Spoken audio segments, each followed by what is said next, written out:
ایسے لوگوں کی قربانی اللہ کی بارگاہ میں قبول نہیں ہوگی۔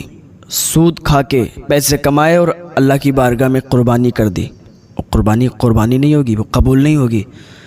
شراب بیچ کے پیسے لائے اور اللہ کی بارگاہ میں جانور قربان کر دیا، کس کام کی ہے تمہاری قربانی؟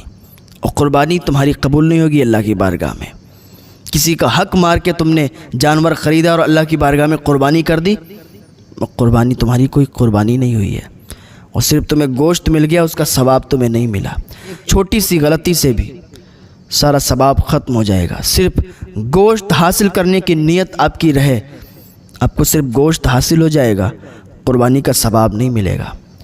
بہت سے لوگ کہتے ہیں کہ قربانی کس پر واجب ہے، کون کون کرا سکتا ہے؟ دیکھیں، قربانی مالک نصاب پر واجب ہے۔ جو مالک نصاب ہے اس پر واجب ہے، وہ قربانی کرائے گا۔ جو مالک نصاب نہیں ہے پھر اس کی مرضی ہے کہ وہ قربانی کرائے یا نہ کرائے، لیکن جو مالک نصاب ہے اس پر واجب ہے۔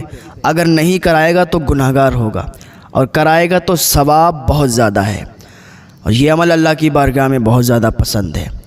اب بہت سی جگہ ایسا ہوتا ہے کہ ایک گھر میں کئی لوگ ہیں اور اکثر لوگ مالک نصاب ہیں، 5 لوگ ہیں، 3 لوگ مالک نصاب ہیں، تو اس میں سے ایک انسان قربانی کرواتا ہے۔ نہیں، جو 3 لوگ مالک نصاب ہیں ان کو بھی چاہیے وہ قربانی کروائیں۔ اگر وہ قربانی نہیں کروائیں گے تو وہ گناہگار ہوں گے۔ 5 لوگ ہیں، 3 لوگ مالک نصاب ہیں، تو 3 لوگ قربانی کروائیں گے، اور اگر 5 حصے ڈال دیں، 5 کی کروا لیں تو اور زیادہ بہتر ہے، ثواب ہی ثواب ہے۔ جس پر قربانی واجب نہیں ہے اگر وہ بھی کروا لے تب بھی ثواب ہے، گناہ نہیں ہے۔ اچھا، قربانی کرنے کے لیے جانور ڈھونڈتے ہیں، جانور کتنے بڑے ہونا چاہیے؟ بکرا بکری 1 سال کا ہونا چاہیے۔ 1 سال سے اگر 1 دن بھی کم ہوا نا تو قربانی نہیں ہوگی اس پہ۔ اونٹ 5 سال کا ہونا چاہیے، بھینس 2 سال کی ہونا چاہیے۔ ہاں، دمبا اگر 6 مہینے کا ہے اور دور سے 1 سال کا لگتا ہے تو اس کی قربانی ہو جائے گی، لیکن اگر 6 مہینے کا ہے اور دور سے کمزور لگتا ہے تو قربانی نہیں ہوگی۔ ٹھیک ہے، ایک اہم مسئلہ یاد آ گیا۔ آج کل جب قربانی انسان کراتا ہے تو سوچتا ہے کہ اپنے نام سے کراؤں یا اپنے ابا کے نام سے کراؤں یا اپنے گھر والوں کے نام سے کراؤں۔ پچھلے سال تو میں نے اپنے نام سے کروائی تھی، اس بار اپنی اماں کے نام سے کروا دیں یا ابا کے نام سے کروا دیں۔ تو دیکھیں، سب سے پہلی بات یہ ہے کہ جو مالک نصاب ہے سب سے پہلے وہ اپنے نام کروائے گا۔ اس سال بھی کروائے گا، اگلے سال اگر مالک نصاب ہے تو اگلے سال بھی اپنے نام کروائے گا۔ سب سے پہلے اپنے نام کروائے گا، اپنے علاوہ پھر وہ چاہتا ہے اماں کے نام کروانے سے تو اماں کے نام سے بھی کروا دے گا، ابا کے نام سے چاہتا ہے ابا کے نام سے بھی کروا دے گا۔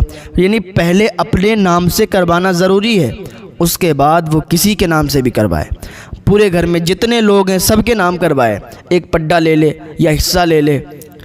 7 لوگ گھر میں ہیں، ایک پڈا لے لے، 7 کے نام کروا دے، حصہ ڈال لے۔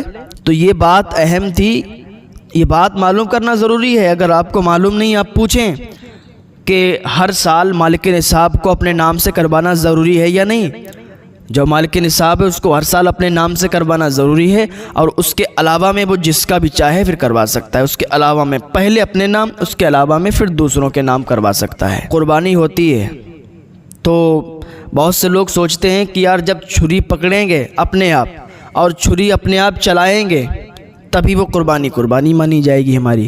اگر ہمارے نام سے اور ہم نے چھری نہیں چلائی تو قربانی نہیں، یہ غلط طریقہ ہے۔ آپ نے اپنے نام سے قربانی کی ہے اور آپ چھری چلانا جانتے ہی نہیں ہیں، آپ نے چھری نہیں چلائی، آپ نے چھری پہ ہاتھ نہیں رکھا، تب بھی کوئی دقت نہیں ہے۔ ایسا نہیں ہے کہ اگر ہم چھری نہیں چلائیں گے تو قربانی نہیں ہوگی، یہ غلط طریقہ ہے۔ یہ تمام تر باتیں ہیں، ان پر عمل کی ضرورت ہے۔ اللہ تعالیٰ عمل کی توفیق عطا فرمائے، اللہ سمجھ کی توفیق عطا فرمائے۔